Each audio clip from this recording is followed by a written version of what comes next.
നമസ്കാരമുണ്ട് പ്രിയ മിത്രങ്ങളെ. ഇന്നത്തെ കഥയിലേക്ക് എല്ലാവർക്കും സ്വാഗതം. കഥ ആരംഭിക്കാം. ഞാൻ താമസിക്കുന്നത് പാലക്കാട്ടുള്ള ഒരു ഉൾനാടൻ പ്രദേശത്താണ്. ഇപ്പോൾ ഞാൻ ബാംഗ്ലൂരിൽ BSc നഴ്സിംഗ് സെക്കൻഡ് ഇയർ ആണ് പഠിക്കുന്നത്. വീട്ടിലാണെങ്കിൽ അച്ഛനും അമ്മയ്ക്കും കൂടി ഞാൻ ഏക മകനാണ്. ഈ കഥയിലെ നായിക എന്ന് പറയുന്നത് എൻ്റെ അമ്മ തന്നെയാണ്. അമ്മയുടെ പേര് ശരണ്യൻ. 39 വയസ്സുണ്ട് അമ്മയ്ക്ക്. കാണാൻ അതിസുന്ദരിയാണെന്ന് തന്നെ പറയാം. അമ്മയുടെ ആ മുന്നഴകും പിന്നഴകും കുലുക്കിയുള്ള ആ നടത്തം കണ്ടാൽ നോക്കി നിൽക്കാത്ത ആരും ആ നാട്ടിലുണ്ടാകില്ല. പിന്നെ വീട്ടിൽ അച്ഛനുണ്ട്. പേര് ഹരിദാസ്. ടാക്സി ഡ്രൈവറാണ്. എന്നും രാത്രിയിൽ അച്ഛൻ നല്ല രീതിയിൽ മിനുങ്ങി 4 കാലിലാണ് വീട്ടിൽ വരുന്നത്. വന്നാൽ പിന്നെ അച്ഛനും അമ്മയും കൂടി പൂരാ വഴക്കാണ്. അച്ഛനാണെങ്കിൽ എന്ത് കണ്ടാലും കുറ്റമാണ്. എന്തെങ്കിലും കുറ്റം കണ്ടുപിടിച്ച് അമ്മയുമായി വഴക്കുണ്ടാക്കും. ആദ്യമൊക്കെ അമ്മയൊന്നും മിണ്ടില്ലായിരുന്നു. പിന്നീട് അമ്മയും വിട്ടുകൊടുക്കാൻ തയ്യാറായിരുന്നില്ല. ഇതെല്ലാം കേട്ടുകൊണ്ട് ഞാൻ എൻ്റെ മുറിയിൽ കയറി വാതിലടച്ചിരിക്കും. വഴക്കെല്ലാം കഴിഞ്ഞ് അച്ഛൻ മുറിയിൽ പോയി സുഖമായി കിടന്നുറങ്ങും. അപ്പോഴായിരിക്കും ഞാൻ പുറത്തേക്ക് ഇറങ്ങുക. ഇതായിരുന്നു ദിവസേനയുള്ള പതിവ്. എന്നാൽ എല്ലാം പെട്ടെന്നാണ് മാറി മറിഞ്ഞത്.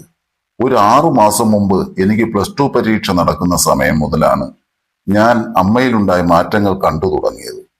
അച്ഛൻ കുടിച്ചേച്ചു വരുന്നത് കൊണ്ട് അമ്മയുടെ കയ്യിൽ കാശൊന്നും കൊടുക്കാറില്ല. അത് കാരണം അമ്മ വീടിനടുത്തുള്ള ഒരു കടയിൽ സെയിൽസ് ഗേളായി പോകാൻ തുടങ്ങി. കടയിൽ പോകാൻ തുടങ്ങിയിട്ട് ഒരു 2 മാസമായി കാണും. അമ്മയിൽ വല്ലാത്തൊരു മാറ്റം. എപ്പോഴും ദുഃഖം തളം കെട്ടിയിരുന്ന അമ്മയുടെ മുഖം ഇപ്പോൾ കണ്ടാൽ വളരെ സന്തോഷം തുളപ്പുന്ന ഒരു മുഖമാണ്.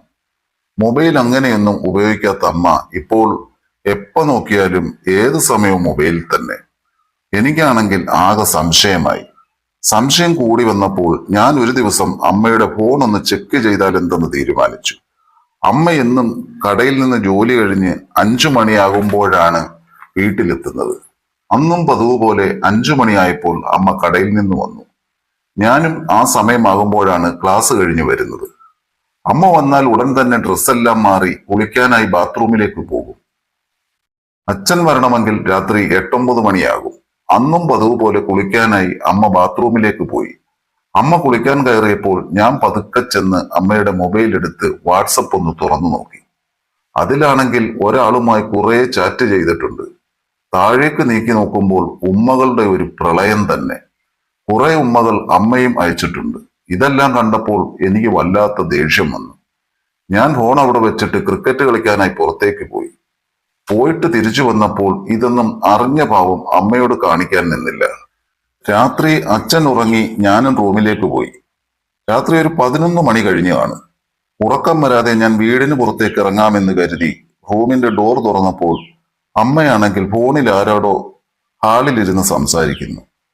ഞാൻ പതുക്കെ ശബ്ദമുണ്ടാക്കാതെ അതെന്താണെന്ന് കേൾക്കാൻ വേണ്ടി ശ്രമിച്ചു.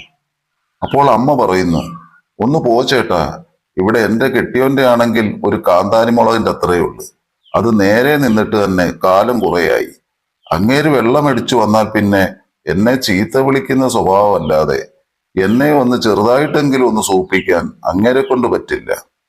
അപ്പോൾ മറുവശത്തേക്കുന്ന ആൾ പറയുന്നത് എനിക്ക് കേൾക്കാൻ കഴിയുമായിരുന്നില്ല. പക്ഷെ അമ്മ ആദ്യമായിട്ടാണ് ഇങ്ങനെ ചീത്ത പറയുന്നത്.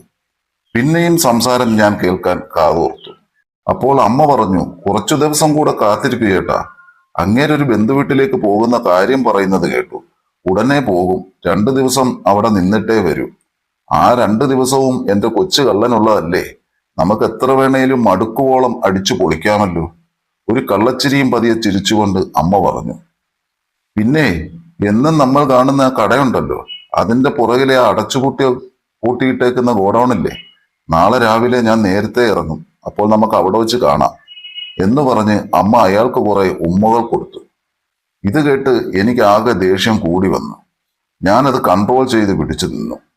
അമ്മ കാൽ കട്ട് ചെയ്യുന്നത് കണ്ട് ഞാൻ വേഗം റൂമിലേക്ക് കയറി. കുറച്ചു കഴിഞ്ഞു അമ്മയുടെ റൂം ദൂരെ അടയ്ക്കുന്ന ശബ്ദവും കേട്ടു. എനിക്കാണെങ്കിൽ ഇതെല്ലാം കൂടി കേട്ട് ഉറക്കം വന്നില്ല. ഇതെന്താണെന്ന് കണ്ടുപിടിക്കണം ഞാൻ തീരുമാനിച്ചു. അതൊക്കെ ഓർത്തോർത്ത് കിടന്ന് ഞാൻ എപ്പോഴോ ഉറങ്ങി. രാവിലെ ഇന്ന് 9 മണിക്ക് പോകുന്ന അമ്മ ഇന്ന് 7 ആയപ്പോഴേക്കും റെഡിയായി. എന്റെ അടുത്ത് വന്ന്, "മോനെ, നീ ഇന്ന് ക്ലാസ്സിൽ പോകുന്നില്ലേ?" അപ്പോൾ ഞാൻ പറഞ്ഞു, "ഇല്ലമ്മേ, എനിക്ക് പനിയാണെന്ന്" പറഞ്ഞു. വീണ്ടും കിടന്നു. ആ, നീ റെസ്റ്റ് എടുത്തു. അമ്മയ്ക്ക് ഇന്ന് നേരത്തെ പോകണം. കടയിലെ സാധനങ്ങളെല്ലാം ഒന്ന് അടുക്കി വെക്കണം. ആ ശരിയമ്മേ, ഞാൻ പറഞ്ഞു. അമ്മ വീട്ടിൽ നിന്നും ഇറങ്ങി ബസ് സ്റ്റോപ്പിലേക്ക് നടന്നു. ഇന്ന് എന്തായാലും അമ്മയുടെ ആ കള്ള കാമുകനെ കണ്ടുപിടിക്കണമെന്ന് ഞാൻ തീരുമാനിച്ചു. അമ്മ പോയി കുറച്ചു കഴിഞ്ഞു ഞാൻ അച്ഛന്റെ ബൈക്കും എടുത്ത് കടയുടെ കുറച്ചു മാറി നിർത്തി.